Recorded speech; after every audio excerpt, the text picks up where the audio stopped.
We're, of course, on the precipice of, what does Trump call it, Liberation Day or whatever? Yeah. Where we're liberated with tons of tariffs. So that's cool. Thanks. Yeah. Like taxes on myself? You know, one hope I have is that perhaps, the left will have to hate it, right? You know? Well, Trump's doing it. Right.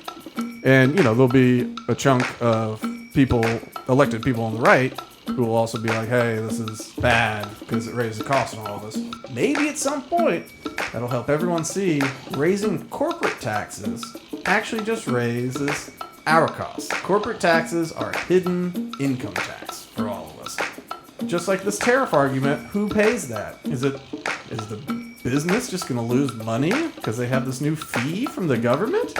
Or are they going to maybe mark it up and send it out the door?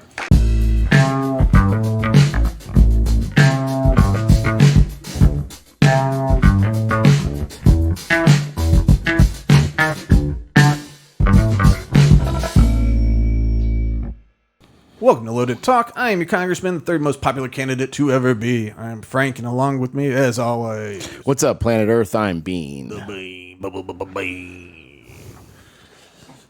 I stopped myself from going more stupid with it. So, it's been an interesting week. We are, of course, on the precipice of... What does Trump call it? Liberation Day or whatever? Yeah. Where we're liberated with tons of tariffs. So that's cool. Thanks. Yeah. Like taxes on myself? One hope I have is that perhaps through this, especially the left will have to hate it, right? Well, Trump's doing it. Right. And so, there'll be a chunk of elected people on the right, who will also be like, hey, this is bad because it raised the cost and all of this. Maybe at some point, that'll help everyone see raising corporate taxes actually just raises our costs.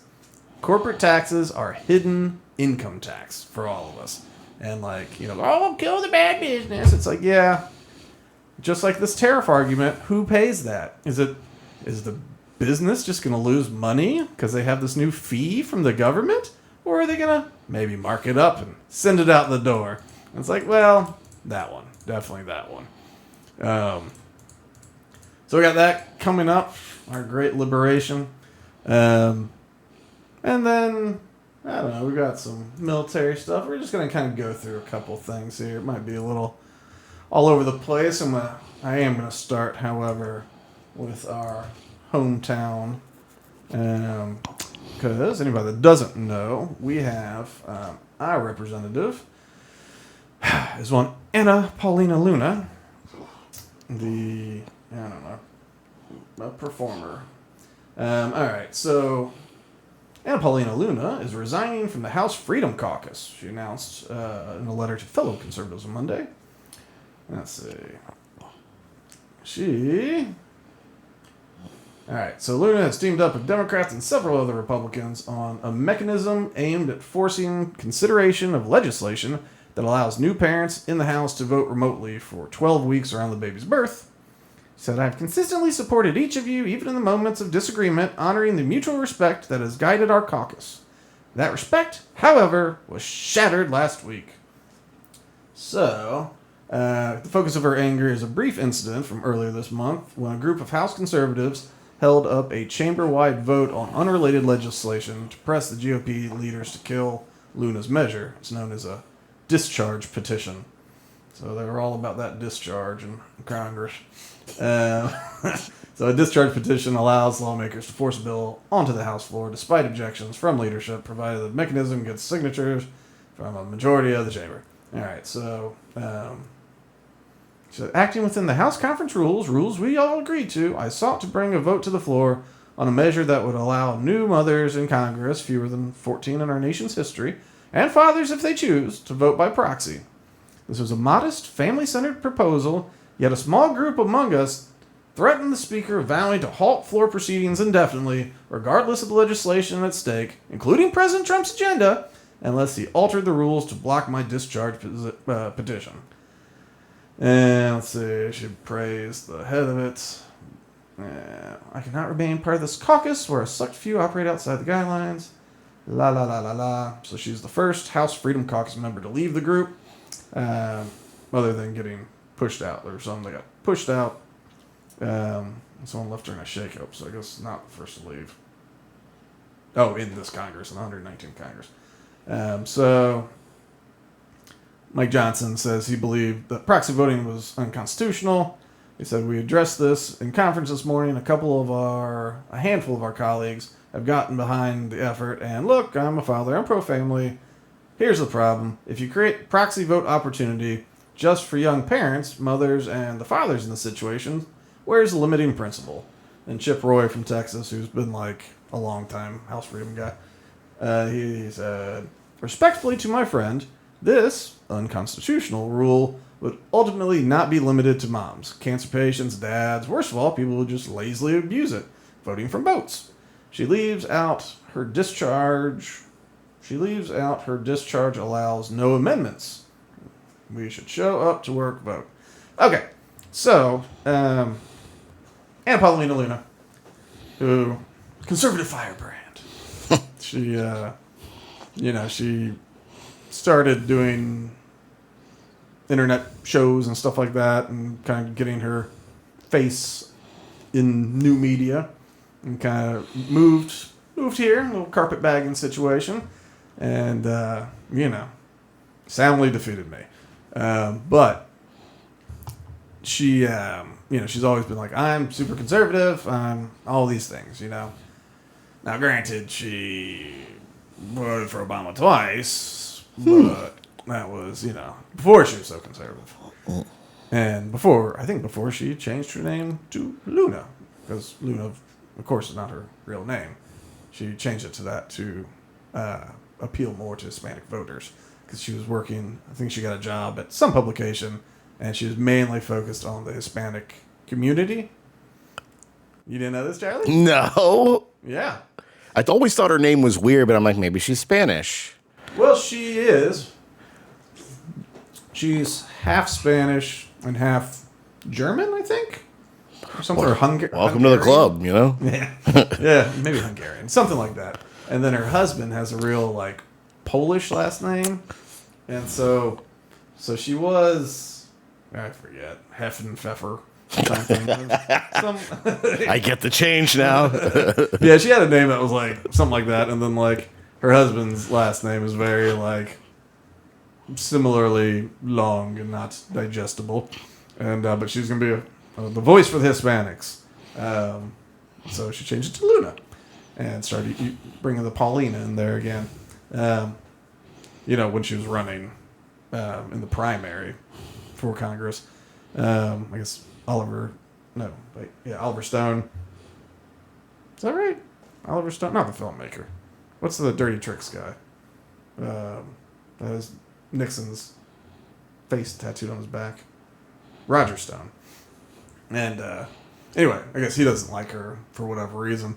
And so all this stuff was coming out about, she never claimed, she never checked a box saying she was Hispanic. She always said white, non-Hispanic, blah, blah, blah, blah, blah. May have worked at a strip club a little bit, one that you were not allowed to go to if you were in the military.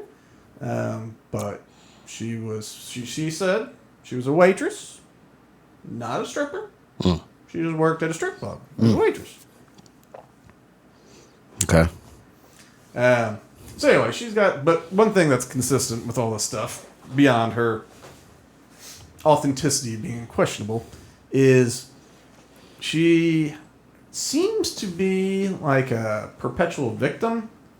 She comes out, she talks tough, she takes the pictures with machine guns, and maybe she's in a tank top or bikini top with machine guns, looking all kind of military Maxim kind of stuff. But she always seems to be the victim. There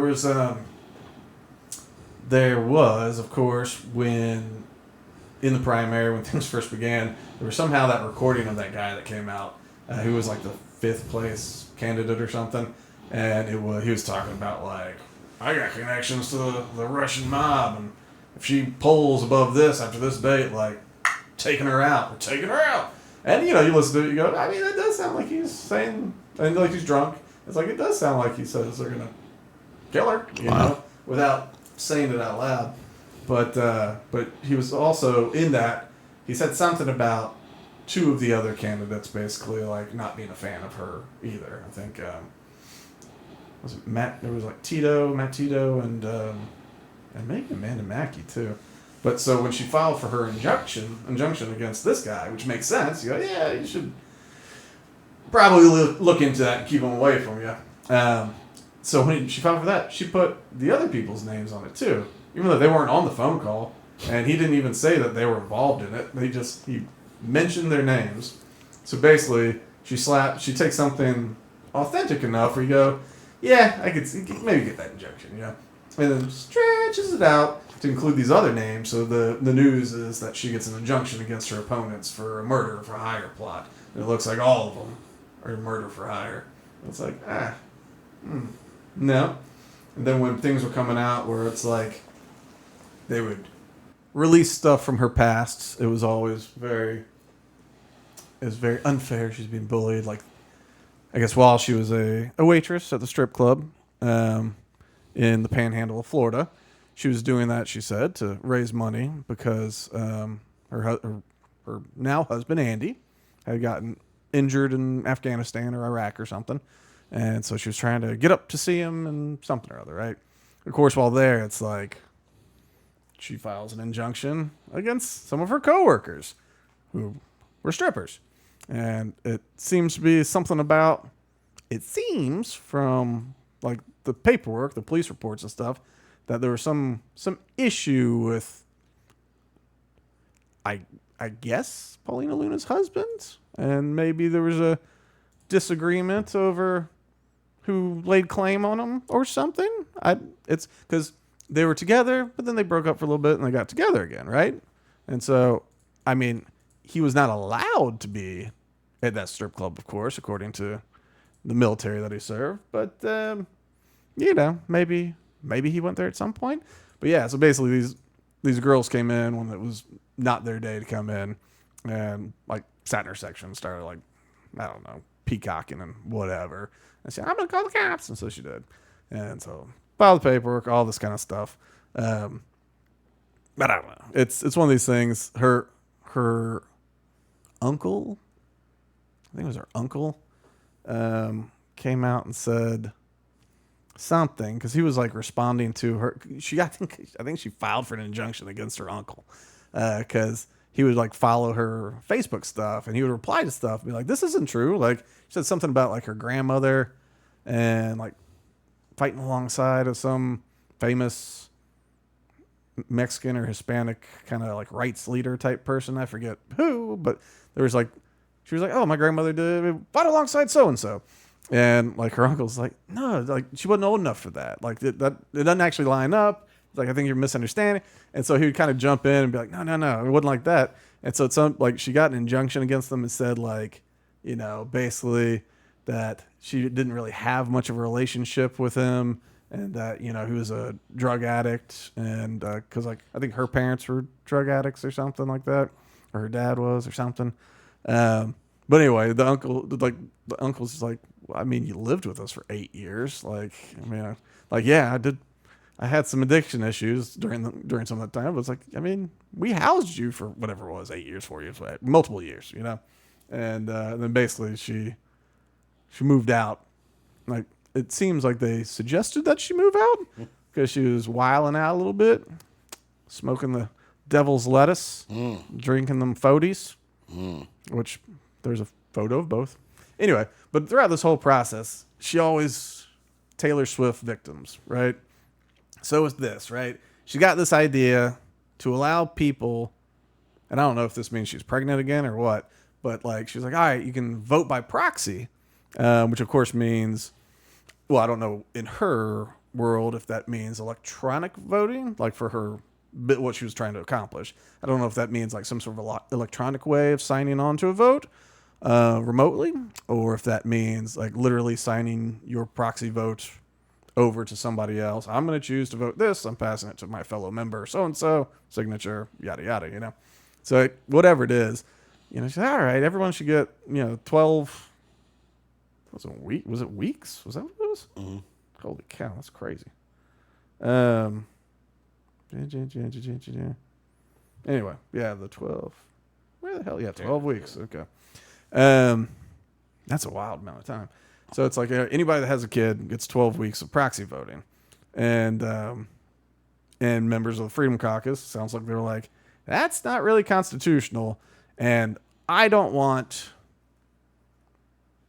people to vote when they're not here, And like my argument would be, not someone on a boat, but all these old people that disappear, Mitch McConnell, whose brain's not there, they got to hide them for a couple of days. Like, what if they didn't have to hide them? What if they're just like, I got Mitch's vote? I mean, think about how many elderly people we have where you're just like, this person's got to step down. At both parties, really bad on the Democrats, but Republicans are no spring chickens.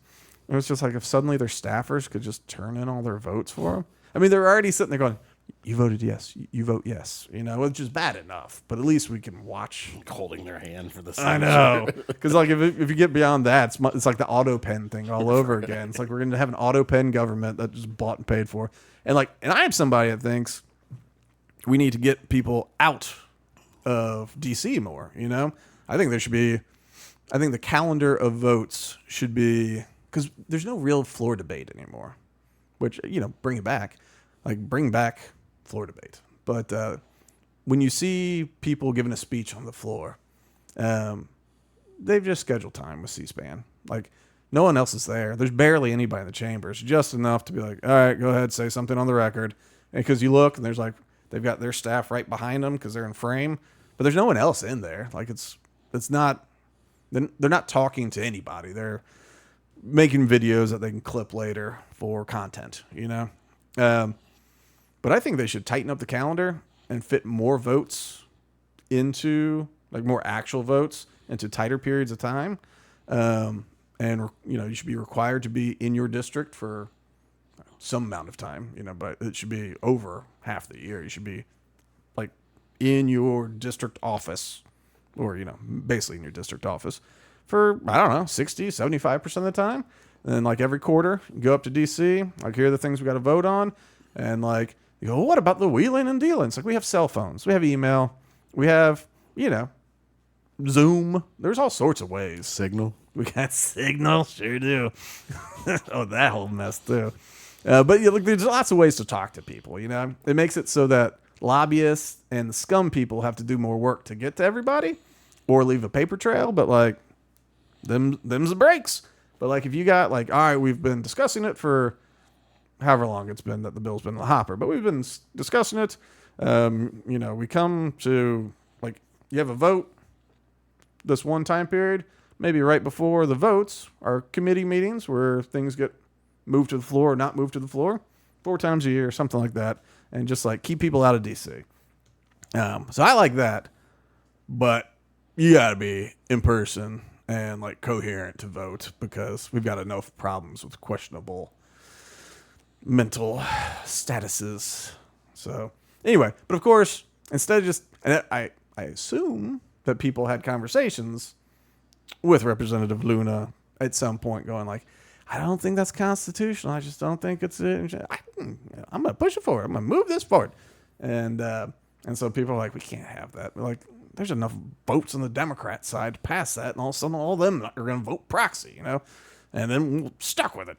And so like, it can't just be, this was a bad idea or we disagree or something like that. I guess because of the procedure by which they killed this, she goes, I'm out of here.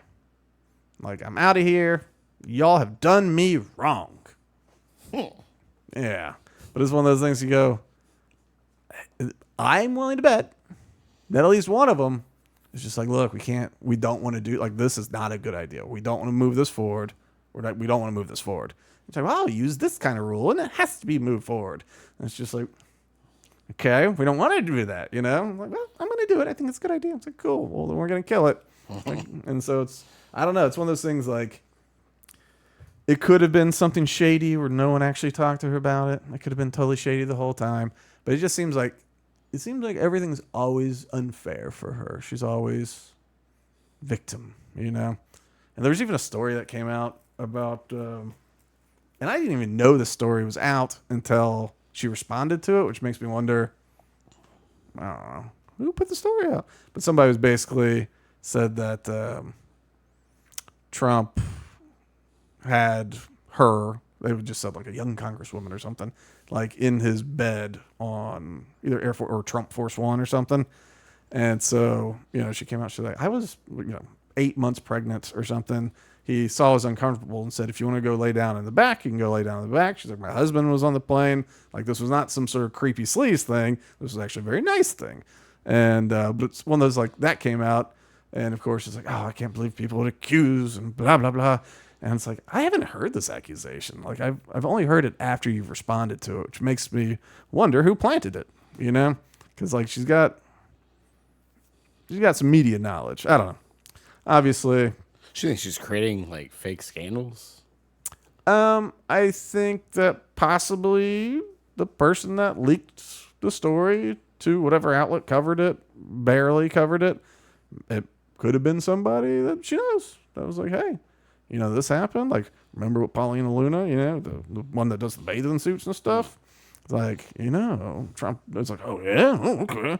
And so it could be something where, you just leak out this non-story and then you get to respond to it and then, own the libs and not have your I'm woman, hear me roar moment. And I'm a strong, Constitution-loving mother who's fighting for this country and to make America great again. Because I don't know. I don't know for sure if that's what happened, of course. But, like, it's one of those things because of, I don't know, just the finding out about it after the fact. Just was like, like her reply was a bigger story than the story, which is just odd, So I don't know. I've got issues with old Luna. Someone was like, she's a stripper and a witch. And I'm like, I don't really find them in the Libertarian Party. All right, so not a big story, but I just felt like bringing that up. We'll drag this along somewhere else if we want to. All right, so another thing that has been going on, of course, is Donald Trump and Yemen and the Houthis. And I think I've decided we're going to do a Yemen Houthi special with old Salty Jimmy there. And cool. We'll just fit it in sometime. If there ends up being a lot that happens in the news, we can release it later. But I think, there's nobody else that knows as much as him about Yemen. I would say Scott Horton's probably a close second or third. But yeah, so Jimmy's not a man that is a war hawk, He, like many active and retired service members, they don't want to go to war, It's good to avoid war. But I did ask him at some point, I was like, what do you think of bombing the Houthis? And so he replied with a gif, just more. And so it's one of those, like, these pain in the ass things that he had to monitor where it's like, the situation is stupid and the situation needs to be resolved. Anyway, so we'll let him share his input. But this is, I guess, the Daily Wire. Donald Trump warns the Houthis, stop shooting at U.S. ships or the real pain is yet to come. So Trump issues a stern warning to Houthi terrorists on Monday, stop shooting at the United States ships or the real pain is yet to come. He released a statement on social media adding that the Iran-backed Houthi terrorists have been decimated by the relentless strikes over the past 2 weeks. Many of their fighters and leaders are no longer with us. We hit them every day and night, harder and harder. The capabilities that threaten shipping and the region are rapidly being destroyed. Let's see. Our attacks will continue until they are no longer a threat to freedom of navigation. The choice for the Houthis is clear. Stop shooting at U.S. ships, and we'll stop shooting at you. Otherwise, we have only just begun, and the real pain is yet to come for both the Houthis and their sponsors in Iran. Let's see. Blah, blah, blah. Airstrikes. Blah, blah, blah. Israeli ships. Okay, whatever. So, the big thing from that is the Iran part, right? Like, the Houthis, I mean, they stopped reporting on the airstrikes after that first day, Apparently, we've just been going. Just been like, here you go, have some more. But, like, I mean, when I was first talking to Jimmy about the concept of a episode on Yemen, I was like, if this is still kind of a hot thing next week, like, I'll, bring you on and talk about it. He goes, yeah, happy to talk about it. He's like, no one will care about Yemen next week, I promise. Wow. Because that's just the cycle. No one cares about Yemen. Like, nobody on this planet. Like, Saudis do because they don't like the Houthis. Iran does because they fund the Houthis and they kind of need them to be troublemakers. And America cares because of Saudi Arabia and a little bit of Israel. And but the Yemeni people, they're starving and dying of disease. No one cares about them at all. But anyway, so beyond that, so like we talked about last week or the week before, to a certain degree, you shoot at us, we shoot back. I think that's a fair, I think that's fair. I think it's protocol too. Yeah. Well, not necessarily, because like I know during the Obama years, a lot of stuff got changed. Where it was like, even if you were on the ground as a soldier, it couldn't just be general firing it couldn't be like your general direction. It had to be an actual threat to your life, and so you were supposed to like basically someone came out and they're like, come and get it, like you couldn't shoot that guy. Wow. Like, and if you kind of shot over there, you couldn't shoot that guy. You'd have to shoot like somewhere around here. And so there was kind of like some of that happened. Like the engagement rules got a little squirrely, where like you need to be certain, which I mean, it's good to be certain, but they were like, it got a little silly, I would say. Which hopefully doesn't mean that we were just willy-nilly slaughtering people. But anyway, I think it would be appropriate for all the private ships to have big 50 cals mounted or whatever mounted, and Houthi shoot on them, shoot back. Like, big guns for all the ships, I say. An armed sea is a polite sea. Seems like a good job. Oh, are you kidding me? Yeah. Like, if they're hiring, I'm signing up. Yeah, it's like, you want to sail around being the gunner? It's like, yeah, I guess I do. Just eat and shoot as needed. Yeah, especially if you're like on a private ship, not the Navy. He's like, I don't have to do all this protocol crud. It's like, I want a nice bunk. I want some food that's not horrible, and I gotta shoot at people. Maybe I'll shoot some food. You like come up to the captain. You're like, "You see anybody yet? I'm itching to go. Let's do this." I'll shoot anybody. It don't even matter. Like, who do you want? But yeah, so like in the peace preservation kind of thing, like, you could drag it back a whole lot and go, well, we shouldn't have ships there at all. We should not have this. But I think it's appropriate if we have U.S. vessels traveling in an area where they're routinely attacked by a different nation or a pirate rogue thing. I think it's appropriate to defend our ships, It's like you're attacking the ones that aren't military and you're attacking the ones that are military. Like, stop doing it and we'll stop shooting back, But we're going to shoot back. I know that's not ideal, but it's one of those things where it's like, I don't know that I would do it differently. Like if you drop into the role of commander-in-chief, you got these pieces all over the place. You can go like, all right, bring all the ships back. And it's like, well, what happens when the first private ship gets, taken out or whatever? It's like, well, now that's a big problem. Now you probably have to go, well, I guess we go to war now or something like that, you know? And so it's arguably, if you're just trying to allow for safe passage of U.S. ships in certain areas where all the nations have agreed they're allowed to go, it's not an invasion, you know? It's just that this one group of people in this one nation say, you don't get to go, you know? And go ahead and try, but you get to respond. So I think that's fair. You know, the Houthis are not a threat to us, in like a nation, sort of like to our nation, which is why, you know, we're not, I would think invading Yemen would be stupid. I mean, we're already there, but anyway, but that kind of thing, like, you know, invading, but I guess it is one that, like, if you keep shooting at us or you keep shooting at you, stop shooting. I mean, that makes sense to me. It's a response, you know? Now Iran, that is escalation, and that is something that would be bad.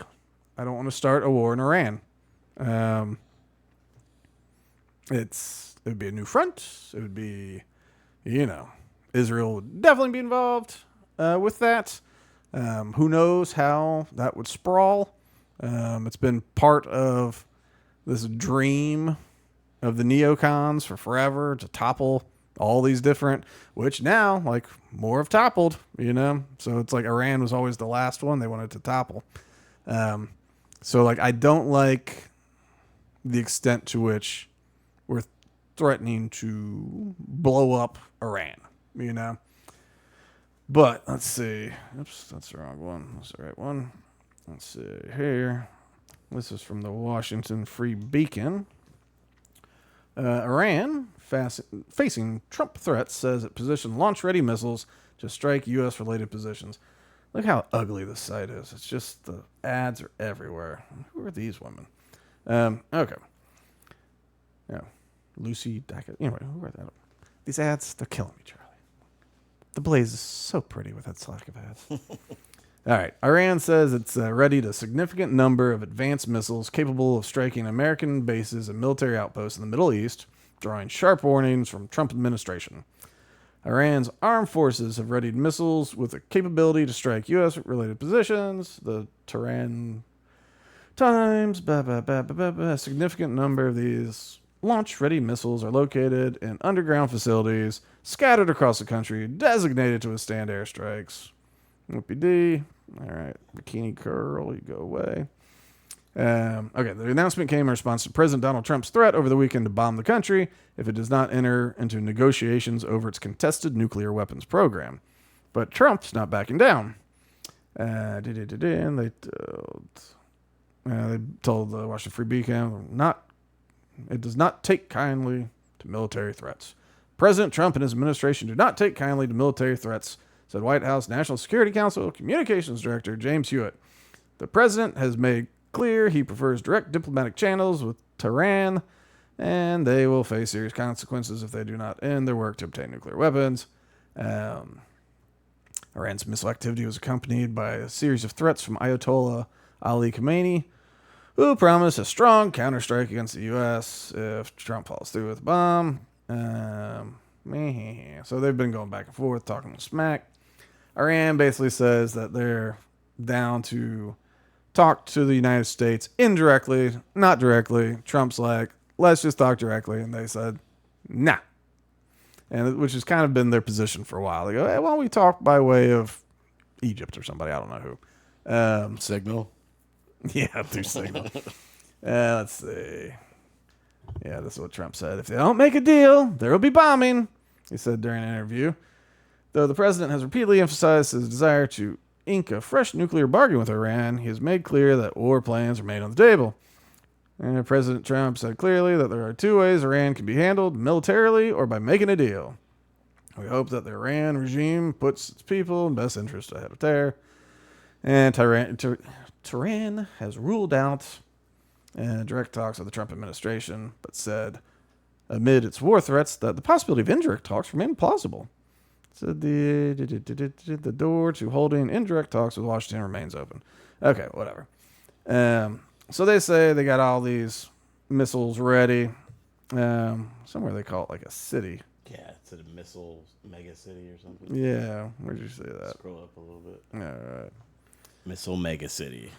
Oh yeah, they unveiled a missile megacity last week, saying it's just one of hundreds strong such facilities. So I'm willing to bet it's not. I think it's. I think they showed the cool thing. I think it's just like, all right, we got tons of these. We'll be shooting them everywhere. They posture a lot. A lot of times their bite is not as good as their bark. But it's not great, especially if you go. We've been hearing they're 10 months away from having a nuclear weapon for 10 years. Maybe longer than that. Yeah, probably since George W. Bush days. I was gonna say Bush was saying it. Yeah, so I mean, 20 years. But and I would say they've definitely had nuclear aspirations. Like even if they are just making a power plant, like they said, there's no reason you stop there. Like if your enemy is the great Satan, if your enemy is the most powerful, theoretically the most powerful nation on the planet, why Russia has a very low GDP. They have lots of rural areas. They're not necessarily a big powerhouse, but they've got gas and they've got nukes. And because of that, you got to take them seriously. Like in Ukraine, we don't just go in and say, get out of here because they got nukes. And what if they use the nukes? So especially with the Islamist leadership in Iran, it's not the. Have you seen photos of Iran in like the 70s? Mm-mm. It was before. I think we did this. I think we toppled a guy again. But it was a very moderate, like the Iranian people, very moderate people. So the pictures in the 70s looked like they could be taken in Los Angeles in the 70s. Oh, so it's like Libya before we obliterated it. Yeah, I guess I haven't looked into Libya as much. Oh, But it's beautiful. yeah, well, a lot of these places look beautiful. It's just you get a warlord in there, and who wants to go? But yeah, the like these magazines and stuff. I mean, it was women in fashionable things. Most of them without their face covered. Yeah, they were very, moderate. I don't know, moderate. Like they're Muslims, but they weren't like Orthodox, And then once the Ayatollahs took over, that's when like Sharia law, that's when all that kind of stuff got going. I gotta look into it again, but I feel like it was partly our fault. Probably. Yeah. Odds are we toppled a guy who didn't make a deal with us, and we're like, that next guy will make a deal with us. We go, he's much worse. How did that happen? And now we want to topple this guy, so then another guy. Anyway, so like, so yeah, I don't know what I was saying before that, but it's a mess. And like going in, like I could understand why you would want nukes, because like it'd be one thing if you're a moderate society that was looking to avoid conflict, but like the Islamicists that run Iran are interested in the 12th Imam. Which is basically the same thing in the Christian Bible. It's referred to as the Antichrist.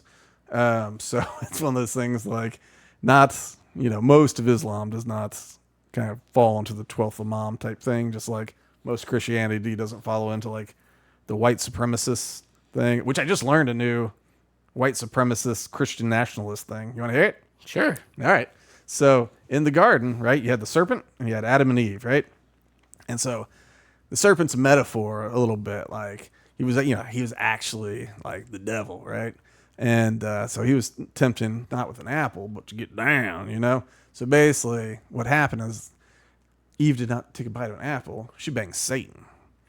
And so Eve and Satan's baby was Cain and dark skin, right? Okay. And then Adam and Eve's child was Abel. Was Abel the good one in that story? I think so, yeah. And so that was their child, Abel. And so he was white.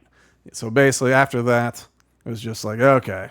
So basically everyone dark skin is from, it's Satan. You're basically satanic spawn. And everybody with the white skin, you're good.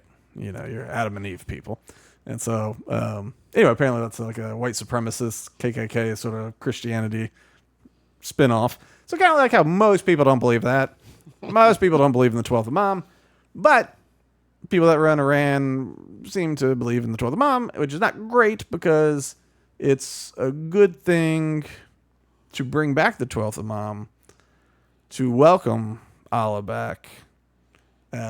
But that's through lots of chaos and death and things like that. So, drop a little nukie here, drop a nukie there, and it could be a glorious day for Allah, according to these people. So it's not great for them to get a bomb. And I can understand it's, I think, good to be concerned about it. Aren't they? They're not supposed to gamble, though, right? No, I don't think so. That's kind of a gamble. Yeah, well, I mean, it's not a game of chance. It might be different. Taking risks and gambling, Okay? Right. Also, Maybe it happens, maybe it doesn't. It's kind of gambling. listen, sometimes you're underneath the thumb of Allah, and you can't be seen. They do all their planning in Dubai. Calling them out, calling you guys out. Sorry. No, it's not good. But, so this is moving forward, and, I'm not a fan. I know that like Trump's big thing is he goes, you negotiate from a point of strength in order to maintain peace. The problem is, like, okay, you got the Houthi thing going on, and you go, all right, Iran, I know you're funding this, right? And they go, what? No, not us. No, what? And so it's like, okay, if they shoot at you, shoot back. Shoot at you, shoot back. At some point, if they just keep shooting because Iran keeps telling them to shoot, like, you'll probably kill them all. It can't be that many. I mean, I'm sure there's a bunch, but Israel's been doing pretty good in Gaza with killing everybody.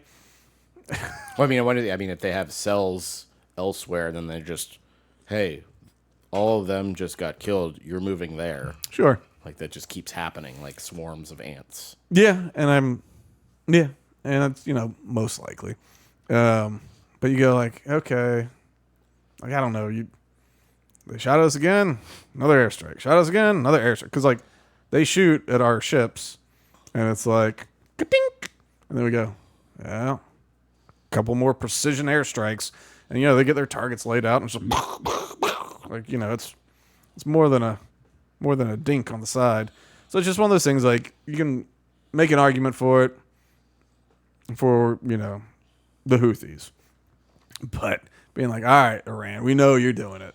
Because it's like, do we really want to... because opening that door from America's position is not one we want to do. Now, granted, he did shut down USAID, which is how we do most of our dirty work. But it's like, if they go, hey, look, you funded this thing in Libya, this thing in Syria, this thing in Ukraine, this thing in, just keep going. And then you go like, well, hold on.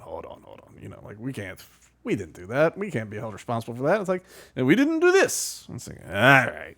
So like, I don't like the escalation because things are already squirrely, right? So like, Russia and Ukraine are theoretically moving towards peace. Trump said he was pissed off at Putin over the weekend because there was an attack in Ukraine or whatever.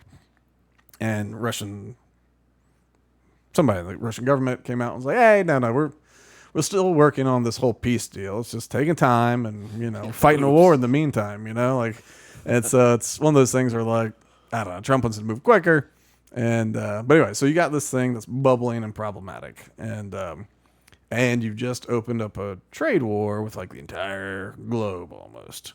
So you got that sort of bubbling where Europe, like the EU and Canada, and a lot of people are not crazy about us right now. And our munitions are low. And Turkey's part of NATO, and they're doing things. They are? I think so, yeah. Wow. That's so weird to me. Yeah. Let's see. Just catches me off guard based on how they act sometimes. Sorry, my turkey go. Is Turkey part of NATO? I also was reading that Iran said the closest target is a British-based military base. So the whole, we've got trade wars going on with Europe, and Iran threatens Europe. Oh yeah, then they're going to be mad at us even more. I know, and that's the thing. They're so in all these stupid NATO countries. Like if they attack any of them, yep, 1952 is when Turkey joined NATO. Wow. Yeah, they're old school. But so there's just a lot of things bubbling. There's always the China-Taiwan thing, which at any point could really pop off, and it's something where we go, what do we do about that? Like it's nice that the chip manufacturing people said they're going to move that stuff over here. I wonder how you can do it clean and all that kind of stuff. But that it is the type of move, like getting semiconductor and like chip manufacturers to like build stuff in the United States is wonderful, not just for the investments and the infrastructure, but it theoretically takes away the pressure, like once they're up and running and making chips, which I don't know how many years out that is. But if China one day goes, all right, come on, Taiwan, you're just China now. You don't even get to keep your name anymore. And according to the one China policy of the United States, we recognize Taiwan is part of China, regardless of Taiwan's wanting of independence. And we say, we also recognize that Taiwan wants to be independent, and we hope you two crazy kids work it out. That's our official position.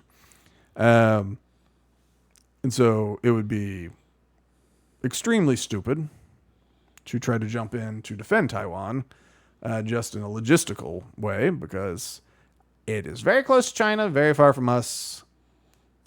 I don't even know. Like, it would be a bad idea. So if we have our own chip manufacturing here, you go, who cares? Whatever. It's just a border dispute. But anyway, it's just another thing bubbling. And so then you get Israel and Gaza and everything that's going on with them. And this is a fun little addition from the Jerusalem Post. Egypt military buildup in Sinai threatens peace with Israel, sources warn.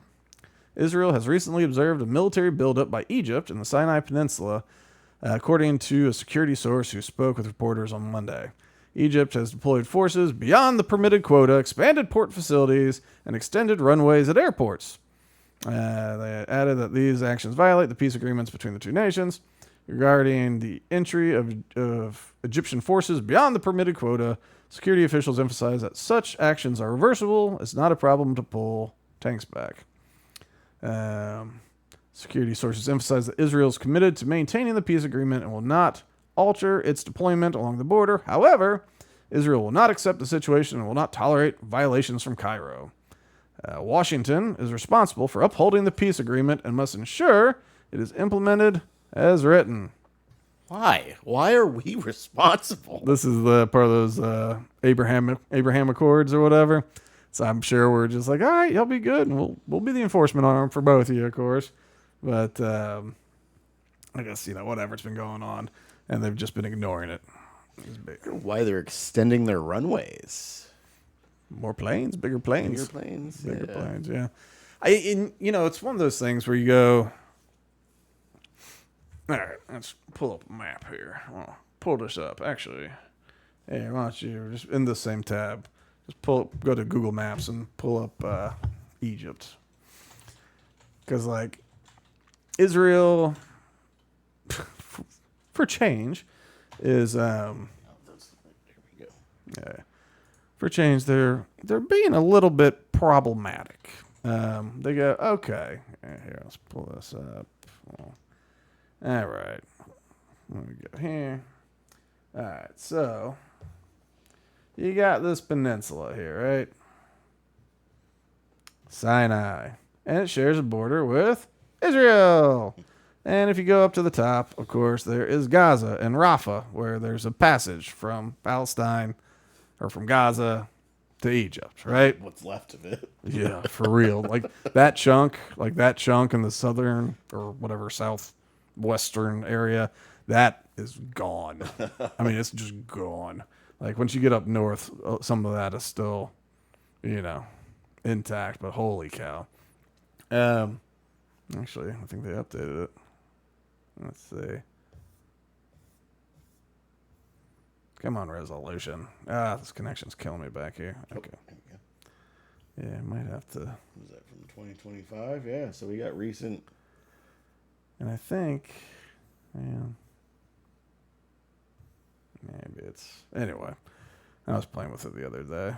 Which where do you see the 2025? Probably usually the bottom. Oh, okay. Like I know on Street View them let you toggle between the different ones. But let's see. I doubt they've been sending cars through here lately. But anyway, okay.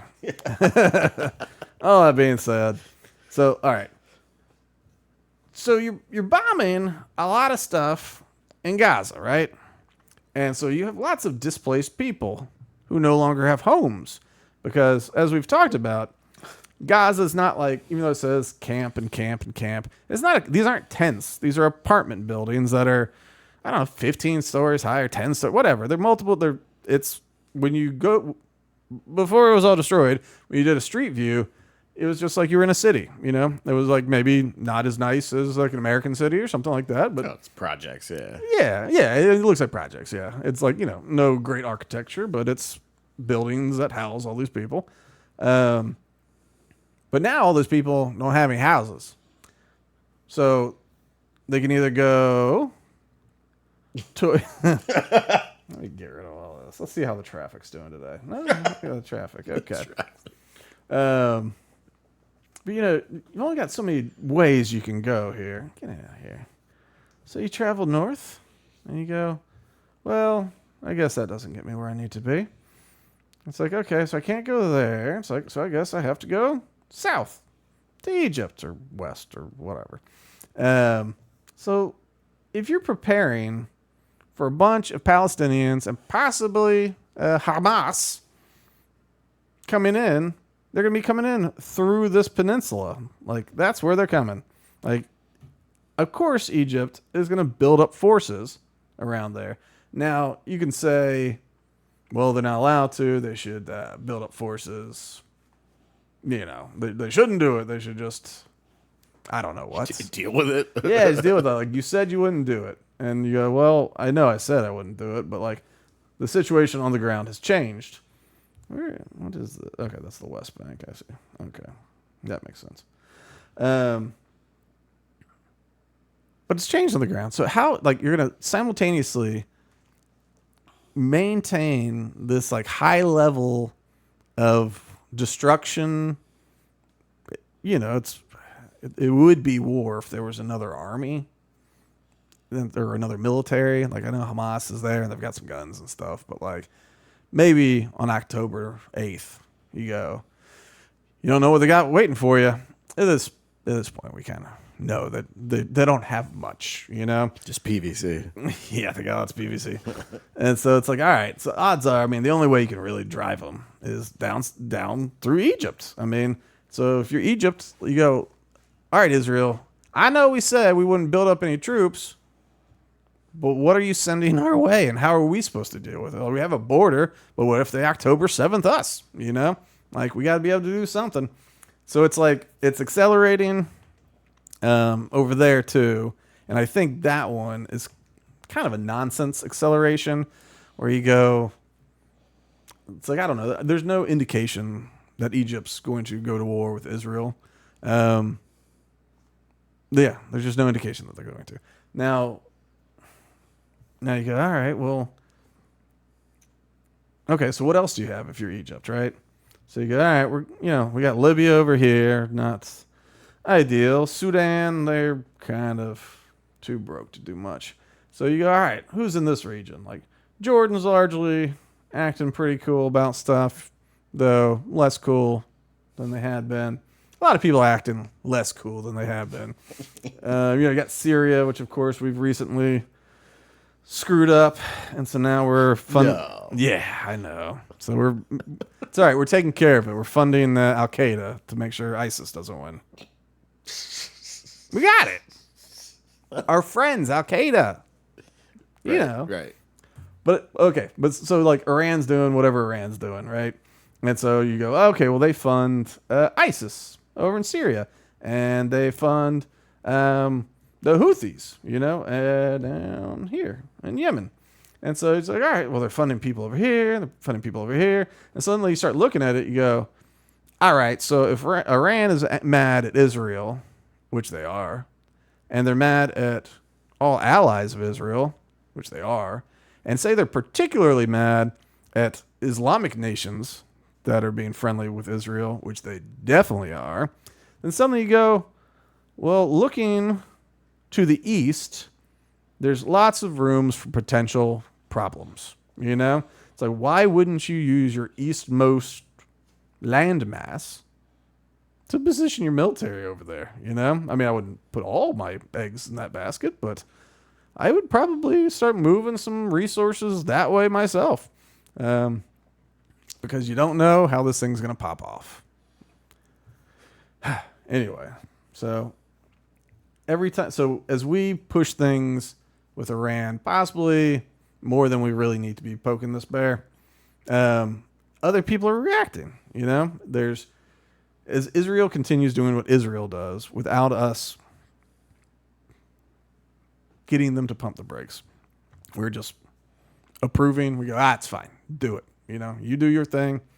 And they've probably shown us some intelligence that says whatever. And it might be totally true and all this kind of stuff. But like, Israel's saying they're surrounded by people that hate Israel, right? This is something they say a lot.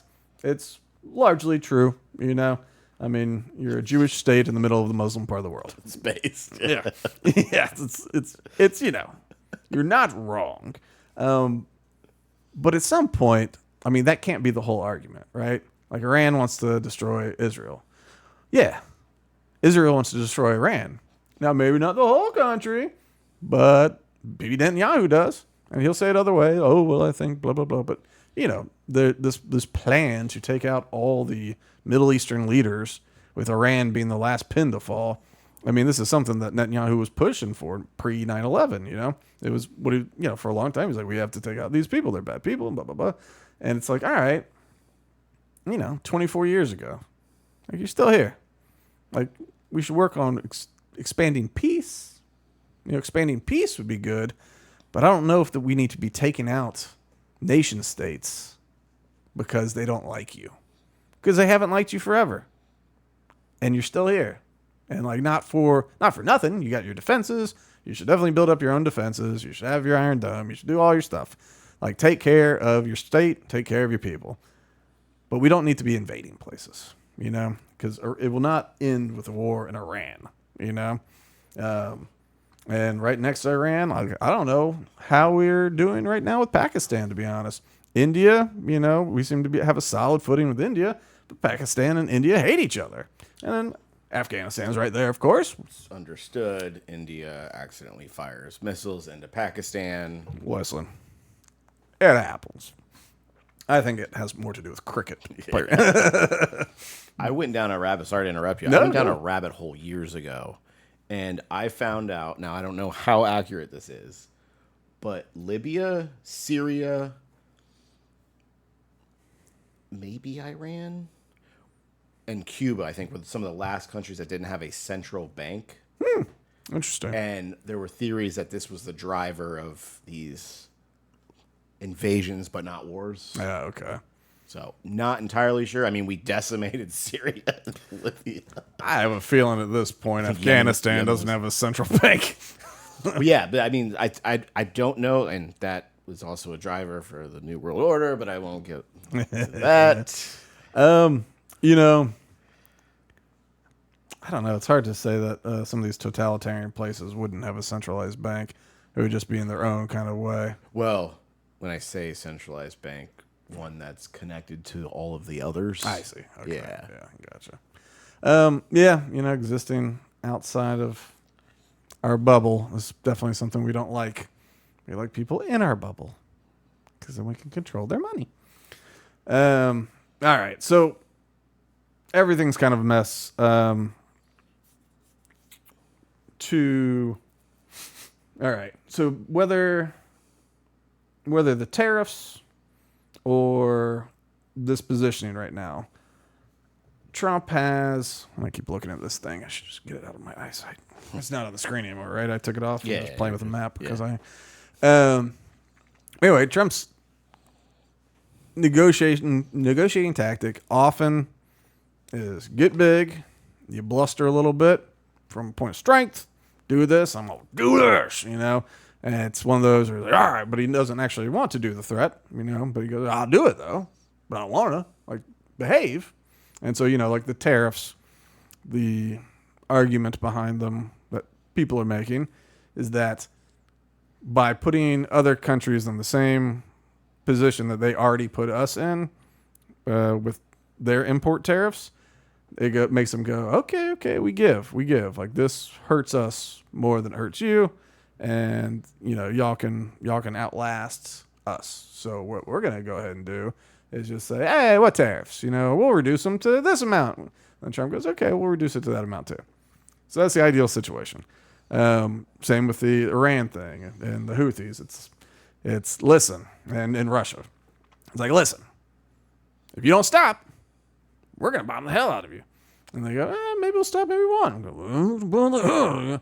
And with the idea that we never have to drop a bomb, or we don't have to drop many, and they come to the table and peace and all that kind of stuff. The problem is there is the interim period, and that is what we're entering now, tomorrow. Well, by the time this comes out, we hope we'll be in that period. Like, some nations, I bet, end up pulling the ripcord maybe today and going, okay, we yield. We'll remove this sort of tariff. And then Trump goes, okay, we'll remove it too. And so this nation's good now. Hooray them. Israel did. I read that today. Did they? All down to 0 now. I didn't even know they had tariffs They on had us. import tariffs on us, yeah. Oh, yeah? Yeah. Imagine that. They don't exist now. Yep. It's amazing how supportive we've been. Yeah, okay. Yeah, the fact that they existed, that's... Yeah. That's for years. Our greatest ally. Here's a thought I had just walking to my car the other day, right? So, Israel's one of our greatest allies, all this kind of stuff. And you go, okay. I think I was thinking about like the JFK stuff and all that. They go, okay, they're our greatest ally, or one of our greatest allies. I think the Brits, or what, it doesn't matter. You go, okay. Well, so odds are that means our CIA and their Mossad or their whatever agencies have also been pretty good allies, right? You would hope. Yeah. I mean, we got are they part of the Five Eyes? Yeah. Yeah, I think so. Yeah, them, England, Israel, yeah. I forget, Australia. Anyway, so you go, okay. So you collaborate on things, right? So, okay, we collaborate on things. And so when people go, I think the CIA had something to do with the JFK assassination. You go, yeah. Uh-huh. Then you go, I think Israel had something to do with the JFK assassination. They go, whoa, anti-Semitic, don't you think? Like, what? Where are you getting that from? And so but it's like, in addition to the notes of Israeli involvement in espionage and things at that time that are coming out, these things, well, let's just say you're the CIA and you need a partner to help execute something that is outside of your scope. I mean, the CIA is not allowed to operate in the United States, right? But you got friends that can. So you can't run an operation in the United States. But Israel can, which is how this Five Eyes works. Like CIA, we can't spy on Americans, but we can spy on Israelis. And Israel's like, we can spy on Americans. Like, we'll just trade. We promise to give all the info. But it is one of those things you go, like, okay, if we're like tight friends and we're saying that we, as a nation, did this bad thing, and it seems like one of our homies was around a whole lot during that time, like, how is it crazy to think that maybe we worked with our friend to do this horrible thing? It's not crazy. I mean, and it's not anti-Semitic. It's just logical. Yeah, it's just one of those things. Like, there's a lot that seems to point this direction, and it seems that maybe in Iran, sometimes when they get a little lippy, sometimes somebody takes down their power. Like they have a power plant or where they're developing nuclear power. And all of a sudden they get a virus. And all of a sudden the whole thing just goes down. And we go, I don't know how that happened. And Israel's also like, I don't know. It's like, we're just like, I don't know why that happened, but man, this is convenient timing for us. And Israel's like, we weren't even there. I don't even, what? And so, like, it goes back and forth. We don't know how to do that. Yeah, what? Who did that? So I don't know. But anyway, that was my random thought. But we're so with the tariffs, it's going to hurt, and that's the thing. To his credit, Trump has said that it'll short-term pain, long-term gain, right? So if I'm trying to be generous, right, and so you think, in the name of generosity, you go, all right, tariffs are going to be in place for a chunk of time. We're going to sweat out these other people. Eventually they cave. We remove the tariffs. And everybody will be grumpy with us for a little bit. And then everything will kind of go back to normal. Everyone forgets about it, moves on. And they're like, we're mad at Trump, not the United States. Right? But in that short term, prices are going to go up on a lot of stuff. There's going to be farmers who can't sell all their crops. They're used to exporting a certain amount. And now, people are hitting us with tariffs as we hit them with tariffs. And so now maybe they lose access to certain markets. So we're going to have some short-term pain for them. Anybody that works with steel is going to have some issues. And there's a number of other things, right? There's going to be industries that are hurt by this. There's going to be, these tabs we're not going to get to, is there's a lot of members of the GOP that are trying to negotiate carve-outs for the industries in their state that look to be affected. So they're trying to get all this kind of stuff carved out where it's like, okay, even the allies in this are like, holy crap, this is going to be bad, So to be generous, it'll be bad for your short term, and then it will be better, right? Fingers crossed. Right. And so that's to be generous. But also part of it is, these companies and countries have committed to investing billions, maybe it's over $1 trillion now, in the United States, right? Including, like we were talking about, the chips, the semiconductors and all that. And so you go, all right, if the tariff gets removed, do they still say we're going to manufacture here? Was it related to the tariff being in place? If it's related to the tariff being in place, do you hold it in place until they build, and then run it?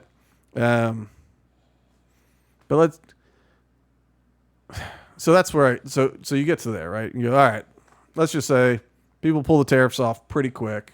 It's within a month, within 2 months, because it's only April 1st. So things have been moving pretty quick.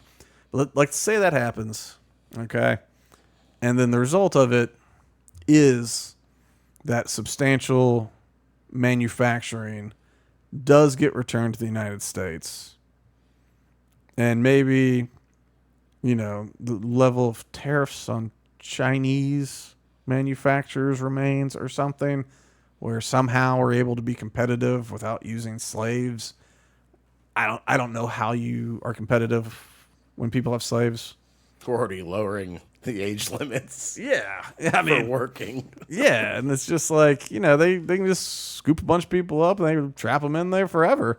And it doesn't matter. And even with as bad of practices as Amazon has in some of their warehouses, they have a certain level of not being slaves, and because China would operate that thing real cheap, but anyway, I don't know. It's one of those things. I think manufacturing coming back to the United States is positive in a lot of ways, right? I also think that with the advent of AI and robotics, that some of these manufacturing jobs will be largely automated. They already are for most of the stuff. So it's the amount of jobs it will create is less than I think people are thinking in their head. Perhaps that's how we keep the cost down without having slaves, is we have the robot army. But I think, having medicines and computer chips, microprocessors, automobiles, all the things, having getting back to making things, I think is a positive thing. It's the efficiencies of the market, of course, are when you allow goods, cash, and people to just flow in and out, however the market dictates. That's how the customer gets the best price all the time. You think about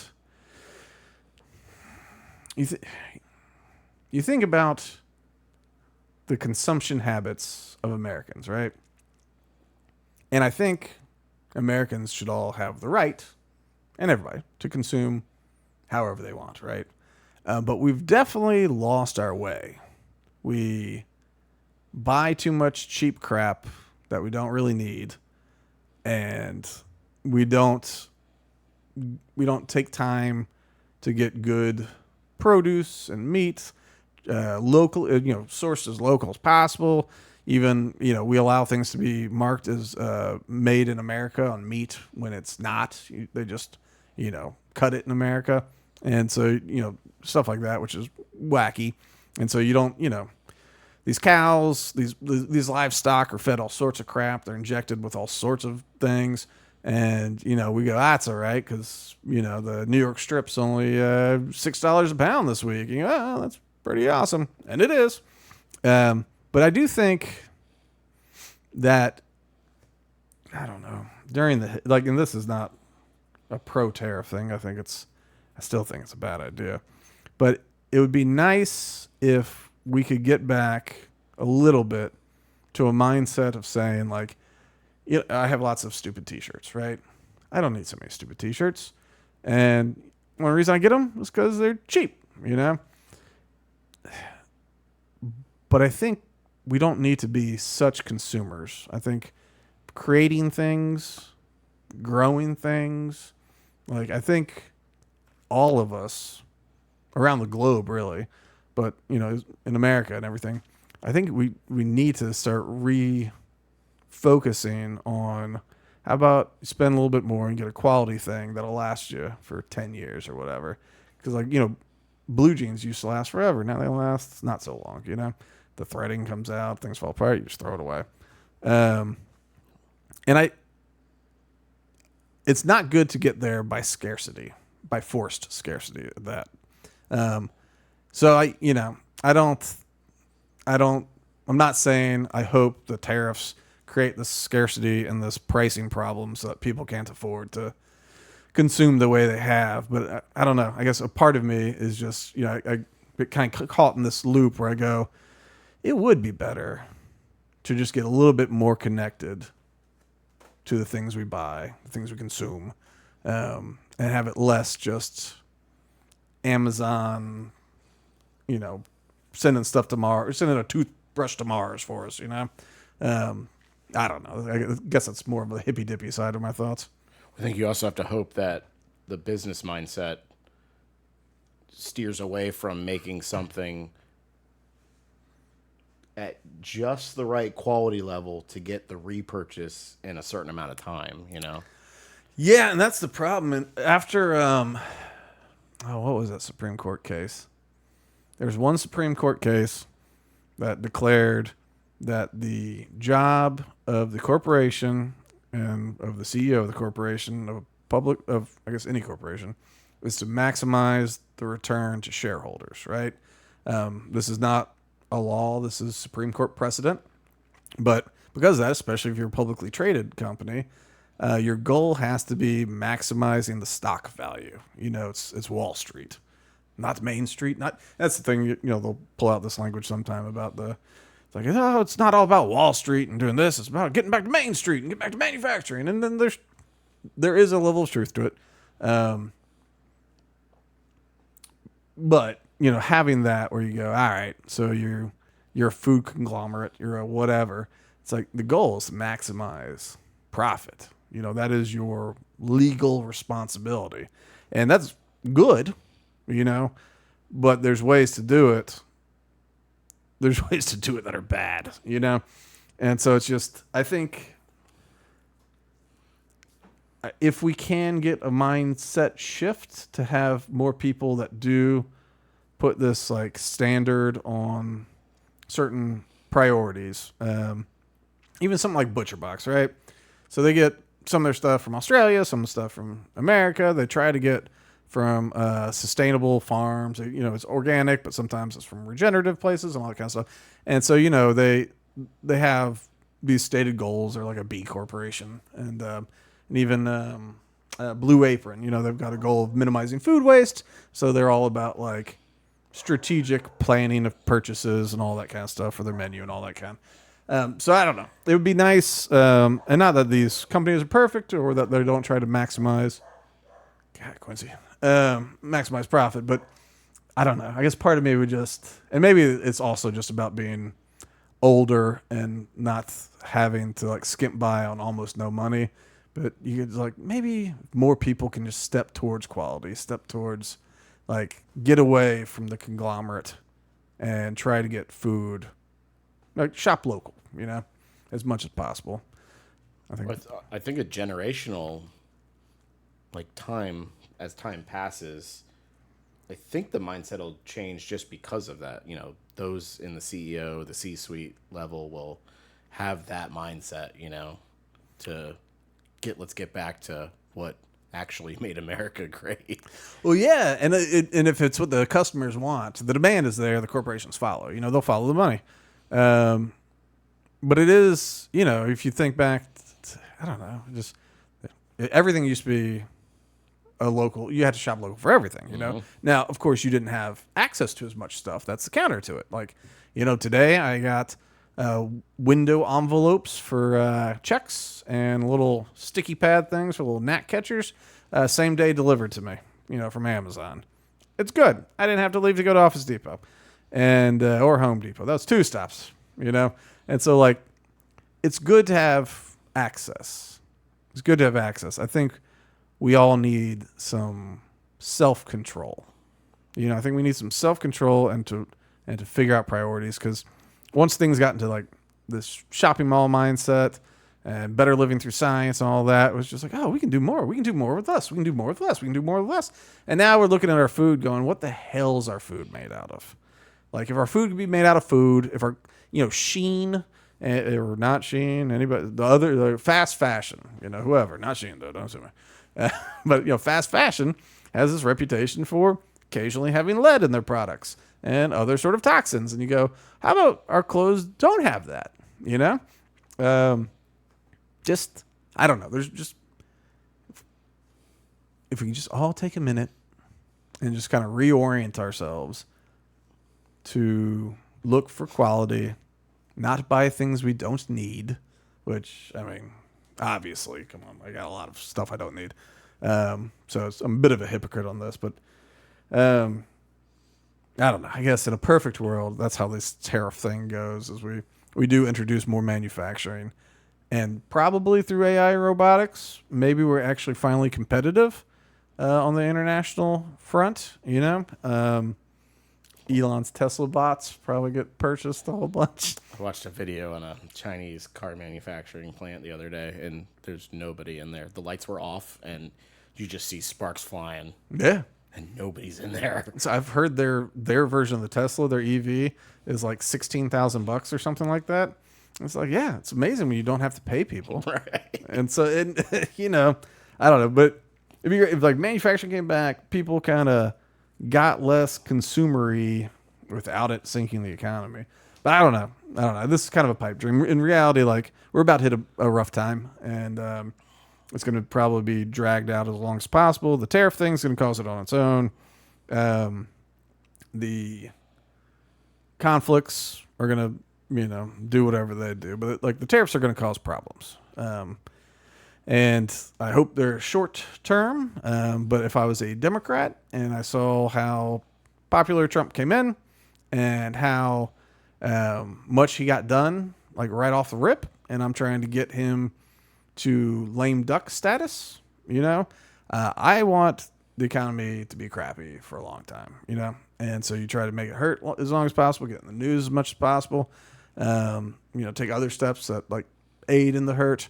So I think it's, I think we're going to get a hit. I don't know. It's just one of those, you go, okay, if I'm going to be optimistic, what do I hope happens, And so I guess that would be the ideal, is the tariffs would drop because it works. It was all threat. Hooray.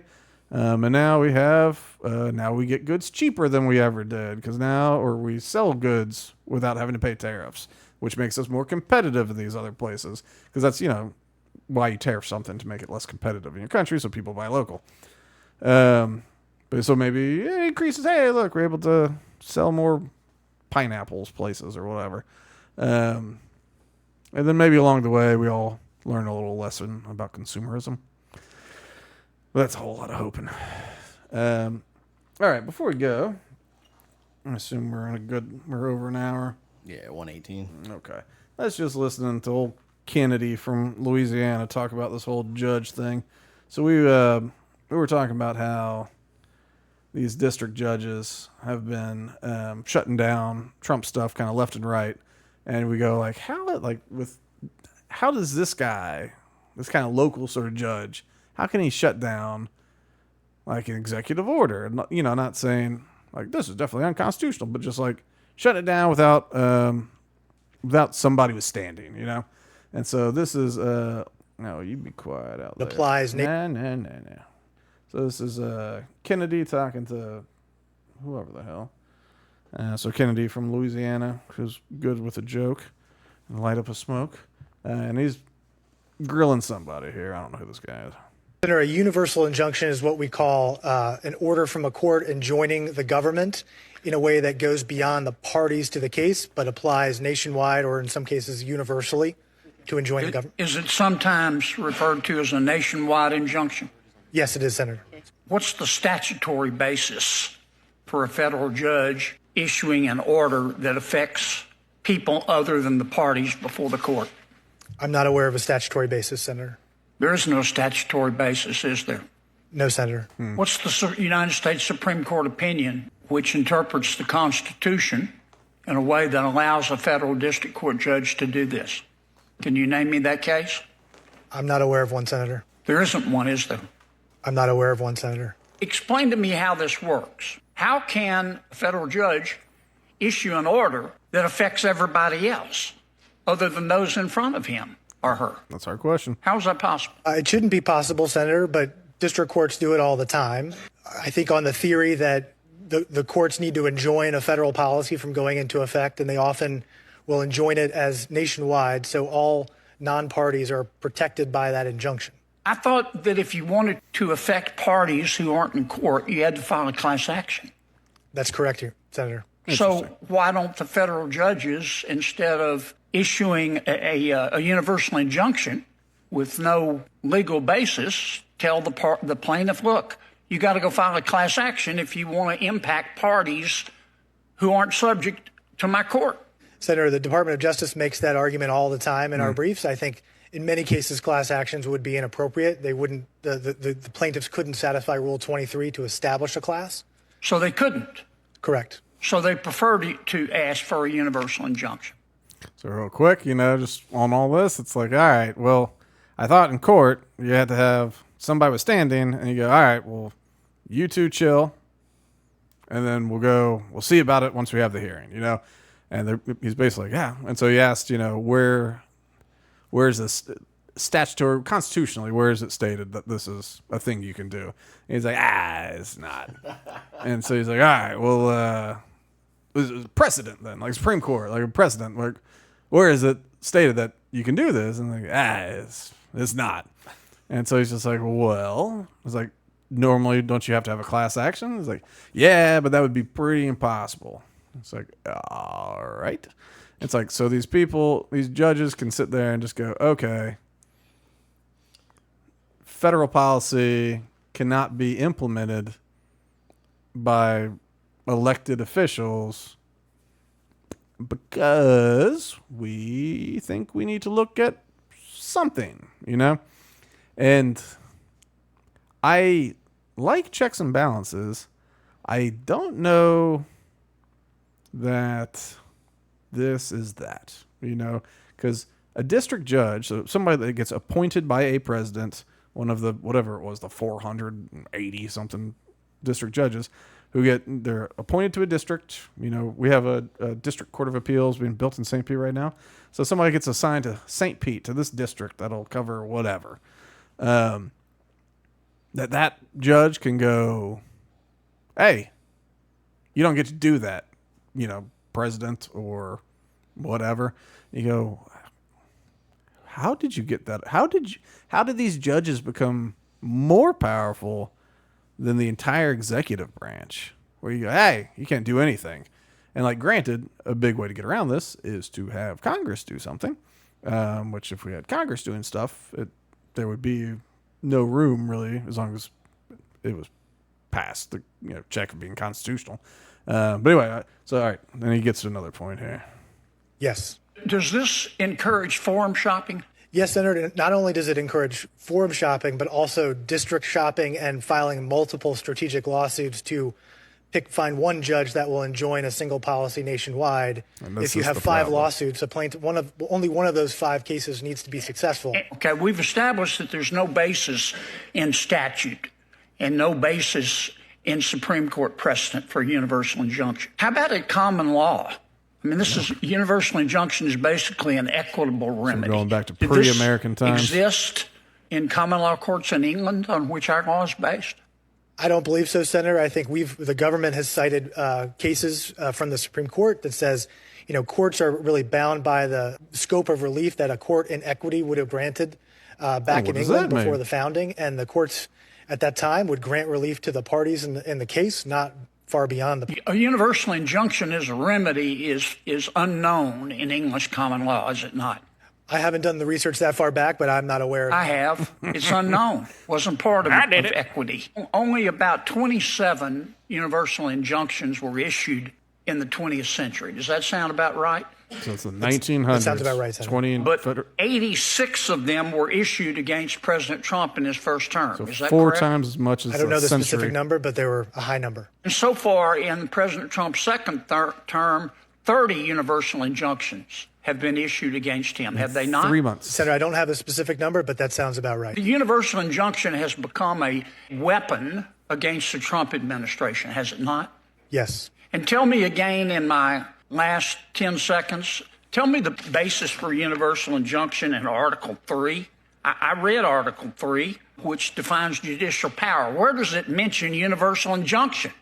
It does not, Senator. It says courts are to decide the case or controversy before them, which is based on the parties to the case. So the Congress could act and say, look, federal judges, you render a decision to a plaintiff or a defendant, but you can't impact people outside of your courtroom other than through a class action. That's why God created class actions, isn't it? Yes, Senator. Senator, a universal injunction is... Why God created class actions. So that's just, so he's, all these dudes are lawyers, but it is, that question we go, because we all go, checks and balances are good. But we go, can you do this? The answer seems to be kind of, no, you can't. Like he said in the 1901 to 2000, it was 20 total injunctions that worked this way. That included in the 90s when Clinton came in after Reagan Bush, right? And so that was for 12 years of kind of Republican control of everything. This dude Clinton came out of the blue, took out H.W. Bush's second term, and he started doing liberal things, And even with that, even the Nixon years, even like all these different years, Vietnam era, there's a lot of stuff going on, and only 20 times was it used in all of those years, that 100-year period. And then at this point, in Trump's 4 years and 3 months, it's been used over 100 times, 110 times, whatever, it might be 120. I don't remember the math. But you do go, all right, even if checks and balances is a thing, like this is definitely abnormal, it's, and I don't know how many times it got done to Biden. I should have looked that up, but I'm thinking probably not as much, but it is the doctor shopping, the judge shopping, the district shopping is gross because you get these districts that are very conservative or very liberal or whatever, and the judges appointed there are very conservative, very liberal, and as opposed to the Supreme Court, where it's like this can be heard in front of the Supreme Court or even a district court of appeals. There's three to five, I think three. But as opposed to a panel hearing it and making a decision, you just have to get some lawsuit. You get somebody. Normally, it's like a think tank or some sort of nonprofit that has some sort of political bent that will pass or that'll place the lawsuit. I know Gun Owners of America does it for problems with gun laws and all that. And I guess with that, I guess that's a question. Yeah, if Gun Owners of America does it to stop a gun law that they find anti-constitutional or unconstitutional. But I guess that's kind of the question too, is some of these things that these injunctions are going for seem to be aren't laws, right? Because it's one thing, okay, you pass a law and you go, I think that's unconstitutional. Someone sues, I think that's unconstitutional. Judge goes, you might be right on that one. We at least need to hear it out. You can't implement it yet. That might be unconstitutional. Yeah, whether it's state constitution or federal constitution. That's the normal checks and balances, right? Yeah, I mean, that would normally be it. And then it bubbles up and they go, all right, just wait on that. But then, like, with this, it was, a judge came out and he told, what was it, the CIA or some agency that they can't fire these 1,000 people that they wanted to fire that were part of the DEI, whatever. But that's where it gets weird. We go, it's like, all right, I'm in charge of the executive branch. I'm in charge of this agency. I'm in charge of this department, right?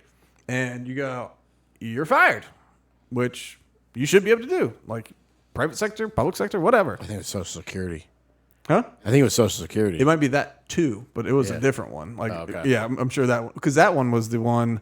I think that happened before Trump got in, where they were trying to protect the remote work type thing. Oh, that's right. Yeah, But there's been a couple things like that. There was like deportation, and obviously there's some questionable things with the deporting to El Salvador. But the judge is just like, hey, go pick up those people, fly them back to America. And it's like, hey, you can't do that. Like, you can't instruct the executive branch. Like, it is the executive branch that's in charge of immigration. Like, period. Hard stop. You can pass laws through the legislation, approved by the executive. But as far as how he executes these laws and everything, it's kind of up to him, which is why Biden was allowed to, he was able to let everything get so lax because, we're not going to enforce that. You're the boss of that branch. And so to be like, you can't make that decision. It's like, that's where it gets weird. If you're operating within the law and you go, I choose to make this action, then they go, you can't make that action. It's like, I don't know. It seems counter to what they should do. And I guess you could say, well, he's saying you're operating outside the law because there's not this, that, or the other. But they tend to respond to it and be like, no, because, they've figured out their loophole, and which is what they've done with these tariffs. If the GOP Congress people really are opposed to these tariffs, they would challenge the kind of loose basis that he is using for these. He is using basically wartime sort of powers to go willy-nilly on this. I think fentanyl coming in, I think, is a big thing on the border. But so it's very loose, his authority to kind of do tariffs like this. It should really be more of a congressional thing, But that's how they could push back. But anyway, I don't know. I'm torn on it because, I like a nice universal injunction if it stops bad gun policy, or if it stops, I can't think of another thing that would be kind of up this alley. But it's like, okay, I don't want the executive branch out of control. I don't want the legislative branch out of control, which is no problem. They don't do anything.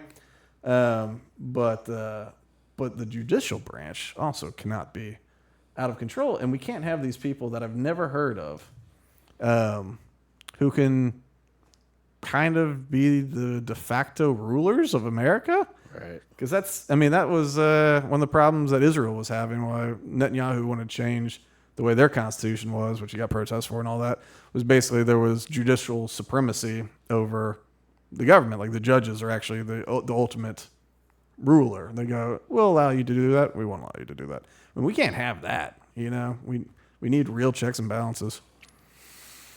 Yeah. Judge Dredd. Yeah. We can have Judge Dredd. I am law. All right. I think that's going to do us for this week. You got anything to add for the people? That was it. All right. Well, like, subscribe, sign up for alerts on the Rumbles, on the YouTubes, on the Spotify's. And yeah, that's it. Just remember, I am the law.